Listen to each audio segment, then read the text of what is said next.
Chapter 42. On the Hunt. By the time the two harpies had reached the southern outskirts of Lufton, it was the middle of the night. The sun had set a good while earlier. Despite this, Reyes and Gaggara had continued to fly on. "I can't see," Gaggara complained. This had been more than an hour before they reached the city. "Maybe we should choose to stop for the night, before it gets any darker." "I suppose you're right," Reyes had said, but he didn't feel as if he really wanted to stop. There was a nuance to Reyes's voice that Gaggara was easily able to pick up on, and she said, "You want to press on, don't you?"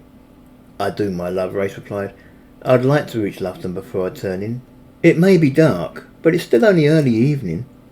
"Then you're going to have to work your magic on my eyes," Gaggara told him, "or I'll be flying into trees before too long." "I love you," Reyes declared. Even with their eyes enhanced via the power of cat sight, it had been difficult to see a lot of detail in the landscape at night. Shadows were a little more pronounced, the trees a darker shade of black than the surrounding air, but the road Reyes was trying to follow was easily as dark as its surroundings. Reyes didn't notice when the spell ran out, but the only reason he even saw the city was because the soldiers patrolling the walls were carrying lit torches. Gaggara landed tentatively in the branches of a tree that was actually growing in an area of farmland between the forest and the city. "Is it safe?" Reyes wasn't sure. He landed on the ground at the base of the tree. There was no sign of any siege to suggest that the city might still be in human hands. Surely the elves wouldn't have simply bypassed the place. It felt strange to think that the place was only really safe to him if it was in elven hands, when he himself was at war with the elves. "I think we need to risk it." Gaggara didn't say a word. A moment later she had launched herself back into the sky and was flying towards the city. Reyes followed, his wings feeling the strain of having spent virtually the whole of the last 2 days in the air. He was looking forward to spending the night in a nice, comfortable bed. It would be better if he could find some news about his sister first. Gaggara led the way to the city, landing on one of the outer walls. Reyes landed beside her. He missed his footing slightly, but was soon able to correct himself without serious mishap. Even had his eyes still been enhanced, it could have been dangerous to fly at this time of night. There was an elven soldier illuminated by the torch he was carrying not that far from where he and Gaggara had landed. The elf was looking straight at the two of them as if questioning their presence there, although he never actually spoke a word to them. Gaggara kept her eyes fixed on the nearby elven guard. It may have been that she was feeling a little threatened because of the way he was looking at them. She took a step towards the elf. "What? Never seen a harpy before?" The elf looked at her. He smiled uncertainly and then turned his back on her without giving any sort of reply. The elf then set about his patrol, ignoring the two harpies. At this time of night it was a quiet city. Reyes was certain that during the day the air would be filled with harpies as the sky over First Town had been. During the night, though, the picture was totally different. Most harpies would be tucked up safely in their village huts. Reyes had little doubt that it was unusual to see a pair of harpies at any time during the hours of darkness. Reyes glanced around nervously. He could see very little, yet still it didn't occur to him that his spell had failed. "We should leave this spot," Reyes suggested to Gaggara. Then, without waiting for her to reply, he took wing. Reyes flew up a little and over the dark city. As he flew, he looked for the darker patches in the black night that he hoped would tell him where the buildings might be. Other than torch-bearing guards on the walls of the city, the only light Reyes could see came from the lanterns that were carried by those patrolling the streets. Gaggara followed, making small noises as she flew behind him. They weren't exactly whimpering noises, but sounded more as if she was in distress. Clearly, she didn't like flying in the dark any more than he did. Reyes landed on the roof of a building, finding it by gradually flying lower and lower until he could reach down with one of his feet and touch it. Even then he landed rather awkwardly. He turned to greet his girlfriend. She was nowhere in sight. "Handsome," Gaggara cried from somewhere overhead and a fair distance to his left. "Where are you?" Reyes turned his head towards the sound of her voice and replied, "Over here, my love. I've landed on the top of a roof." "Where?" Gaggara replied worriedly. This time she sounded a little closer. "This way," Reyes called. "Use your hunting skills, you'll find me." Reyes had to duck. Gaggara had found him and had flown less than an inch over his head. "That's it," he said to Gaggara. "You just flew past me." "I hate this," Gaggara replied. She landed on the roof a few feet from him. "Are you here?" "I can't see you." "Right here, my angel," Reyes told her. "Wait there a moment and I'll be right with you." Good, Gaggara replied with conviction. Reyes hoped that Gaggara had landed on the same roof as he had, and there was a good possibility that if he tried to walk to her, he might find that she was actually on a neighbouring roof, and he would blindly step off into the darkness. He walked slowly and carefully in the direction from which he had heard her voice. Handsome, Gaggara said. She still sounded a little worried despite being on a solid surface now. Gaggara was a grey lump on a dark roof. Reyes almost tripped over her when he found her. She was crouched low to the roof and seemed to be attending to a small injury she had acquired upon landing. I can't see a thing, Gaggara whimpered. Me neither, Reyes revealed. Now he seemed to realise what had happened. I think my spells have run out. Give me a moment and I'll refresh them. Good, Gaggara commented. Reyes quickly cast a cat's-sight spell on himself. Then he glanced around the rooftop. The world was still dark, but now he could make out some of the subtle differences of the world about him. Now he could see his girlfriend sitting on the rooftop, rubbing her ankle with one of her hands. Hold still, he said. Then Reyes stepped over to Gaggara's side, and within a few seconds he had given her the ability to see in the dark once again. Then he settled down beside her and gently touched her injured ankle. Gaggara flinched a little at his touch at first, but then she calmed as the bruise faded. Now that she could see, Gaggara climbed back to her feet and walked slowly to the edge of the building they were standing on. So, this is Lufton? This is Lufton, Reyes affirmed. You think your sister might have come here after leaving First Town? Now that she could see and her wound had been dealt with, Gaggara seemed to be back to being the huntress trying to locate her prey. It's the first city you come to after leaving First Town. From here she could have gone north, east or west. Though I think north is most likely of the three, since that road would take her home, Reyes explained. We can't travel on conjecture, Gaggara commented. It would be nice to find some confirmation as to which way she left. Reyes nodded. I'm just working on assumptions. My sister might not have come here at all. It's very possible that she would have bypassed the city altogether in an attempt to avoid pursuit. That's what I would do. So we could be wasting our time, Gaggara voiced, looking at him. Reyes glanced at her and said, if we assume that she did come here, and that she had the prince with her, and I would assume that they stayed together, and they would most likely have stayed in the best inn in the city. That's a lot of assumptions, Gaggara replied. It is, Reyes agreed. So, Gaggara asked, assuming she did stay at the best inn in the city, where is that inn? What's it called? Reyes shrugged his shoulders. I haven't the faintest idea. Gaggara looked at him disbelievingly for a moment, and then she looked away from him and back at the street below. Someone must know, Reyes said. All we have to do is ask someone. Gaggara glanced at him over her shoulder and said, there's an elven patrol passing in the street below at this moment. Should we go and ask them? I was thinking more of a native, Reyes suggested. The elves have only been here 2 days. They might know the location of some of the inns in the city, but I very much doubt they know which is the best, or was the best before the invasion. Gaggara stepped away from the edge of the building and walked towards Reyes. She passed him on his right side and walked around behind his back until she was standing to his left. Reyes turned his head as she passed him, trying to follow her movements. We need to talk to a native, she said doubtfully. It's the middle of the night. It's very likely there's a curfew of some kind in full force, and you want to find and talk to a native? Yes, Reyes replied. And you think this native would be only too happy to help out a pair of harpies? Gaggara questioned. As far as any citizen is concerned, for all intents and purposes, we have conquered their city. She might even blame us for the death of some of her friends and relatives. Maybe, Reyes agreed sadly. Gaggara sighed. And where do we look? We probably stand a better chance of finding the inn than we do of finding someone to talk to us about it. Maybe we would do better to return to the forest for the night and wait until morning. Now we're in the city, I'd rather we found a bed for the night, Reyes replied. It was already a cold night, and was threatening to get colder still as the hours grew older. Reyes didn't mind a little bit of cold, but he did worry about it harming his unborn daughter. He would much prefer they be inside, in the warm. Fine, Gaggara said. I have no idea where we're going, but you lead, and as always, I will follow. Reyes wasn't too sure where he was going himself. He wanted to head towards a residential area. Looking for lit lanterns through the windows of the houses would tell him whether or not the residents were still awake, and then, hopefully, it would only be a matter of knocking on their door. Reyes took to the air and began to fly towards the centre of the city. Even as he watched the buildings pass beneath him, He couldn't help but feel that he was heading in the wrong direction. The centre of the city would be home to the main market and the city's municipal buildings. There might be a few inns there, but most of the residential areas would be nearer the city walls. "Did you hear that?" Gaggara asked. "Hear what?" Reyes called back. "Shh," Gaggara insisted.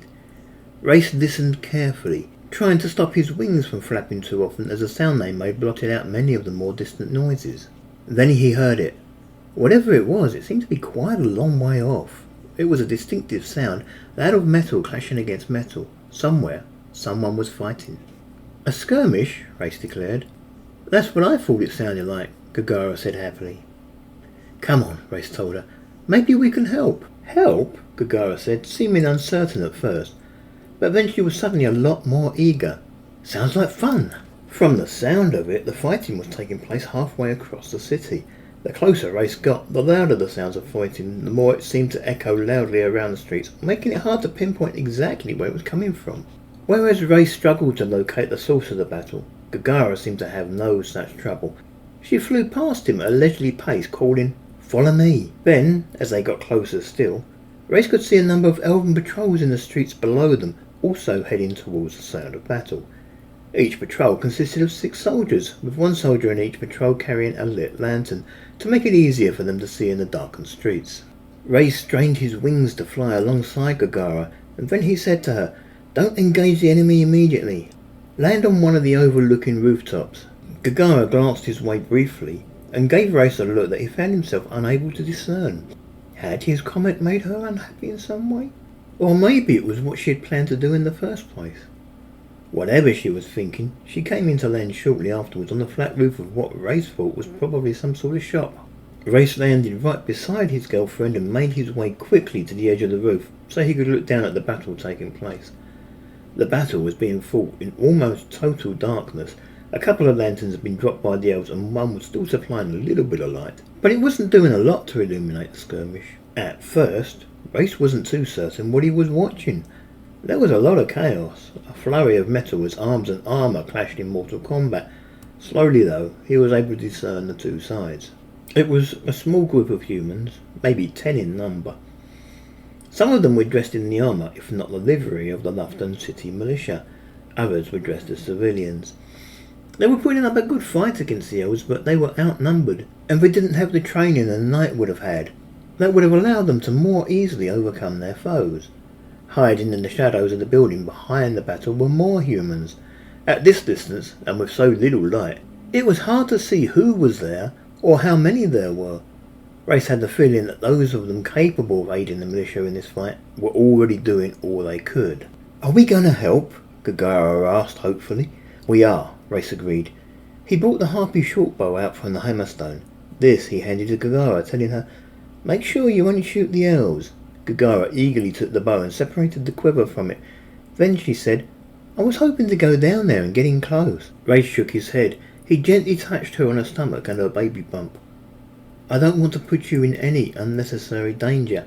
The humans would be as likely to attack you as the elves. It would be better if you cover me from up here." "Where are you going?" Gaggara asked. "We only have the 1 bow," Reyes told her. He headed towards the left side of the building. "You know what I look like when I'm disguised as human. Just make sure you don't shoot me." "Okay," Gaggara agreed. She pulled one of the arrows from the quiver, knocked it to the bow, and then walked to the front edge of the building, preparing to take aim as she did so. Reyes headed to the side of the building and jumped down into a narrow dark alleyway that separated that building from the next.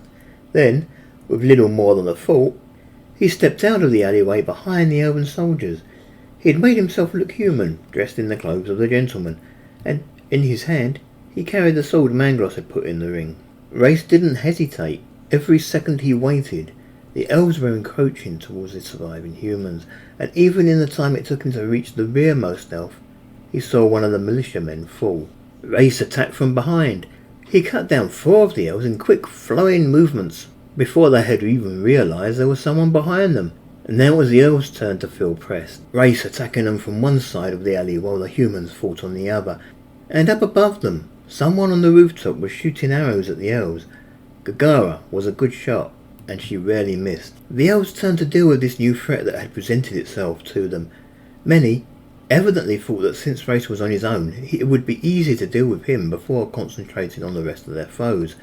It was a wide street, so it was easy for some of the elves to filter past them and get behind him, especially while he was busy fending off blows from those who stood right in front of him. Reyes jumped back a few paces to try and give himself a little more room, and he began to miss his wings. The elves closed in on him and surrounded him again. Then they attacked on all sides at once. Reyes was good with a sword, but even he was now spending so much of his time trying to parry the attacks that he felt unable to strike back. Then, as Reyes turned to parry a blow from one of the elves behind him, two more attacked from the front. He turned back quickly as he could to try and block one of the two swords, but the other cut through his defences and struck him a glancing blow on the sleeve of his jacket. Reyes wasn't sure how much damage he had sustained. He couldn't feel any pain, but his jacket was glinting a little with blood. Then the elf who had struck him toppled over with an arrow in his back. Reyes didn't have time to thank his girlfriend for her timely action. He was too busy trying to parry more blows. But with one less assailant, he now found he actually had a small window which he could use to strike back, before he had to parry the next blow. It was a small window, but it grew steadily larger as Reyes and Gaggara slowly cut down their opposition. More elves did come to replace those that fell to Reyes' sword, but for some reason these elves seemed hesitant to get in close. Those brave enough to match swords with Reyes were usually dead on the ground shortly after, while those who tried to keep their distance became perfect targets for a certain rooftop huntress. Towards the end of the skirmish, Reyes was standing in the street surrounded by the elven dead, the blood glinting on his sword in the broken lantern light. He faced off against the last two elves. The elves looked at each other, they looked at Reyes, and then they began to run. Reyes might be good with a sword, but he couldn't run. He wasn't capable of giving chase, so he stood there helpless to stop them. Reyes was only too sure they would go for help. Before long, the entire army of occupation would be on their lookout for a man matching Reyes' description. It was lucky that Reyes didn't spend a lot of time looking human. Gaggara, on the other hand, had no intention of letting the two elves escape. She was in the air immediately, giving chase. She shot one of them down almost as she unfurled her wings, and then she flew low along the street, chasing down the last one. "That's a harpy!" one of the human militia shouted, amazed. "That's a bloody harpy!" "Get ready, lads," another voice said. "Looks like we're not done fighting yet." Reyes slapped his good hand on the wound and used a little magic to heal it. Magic might fix his arm, but it wouldn't do much for his jacket sleeve.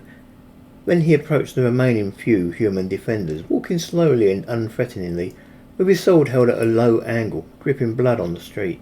Somewhere behind him, Reyes could hear Gaggara catching her prey. He didn't bother turning to see what she was doing. He knew that whatever it wasn't likely to be pretty. One of the remaining militiamen stepped forward. He bore the rank of sergeant, although Reyes wasn't certain just how important rank was to these soldiers anymore. The sergeant looked briefly at Reyes, and then seemed to be staring past him. Reyes reached out with his empty hand and grasped the sergeant's sword hand, stopping him from taking any action. "It's okay, she isn't going to hurt you." "She's a harpy," the sergeant commented, glancing quickly at Reyes before he glanced back down the street towards Gaggara. "She's with me," Reyes countered. He bent down and plucked an arrow from one of the nearby dead elves. This he presented to the sergeant. "Take a look at this arrow. It's of harpy design. If she wanted you dead, you would already be dead. She was the one giving us missile support from the rooftop." Reyes pointed to the roof above. The sergeant took the arrow and looked at it uncertainly. Then he let it drop to the ground. "But she's a harpy. I was always told, indeed our laws have always stated, harpies are evil." "Oh, come on," Gaggara said. "Surely we're not all that bad." She was standing right behind Reyes now. Evidently she had used her skills as a huntress to approach without making a sound. Or maybe it was because Reyes was too involved in defending her from the last few humans. Reyes stepped back and put an arm around his girlfriend. "See? She's not dangerous."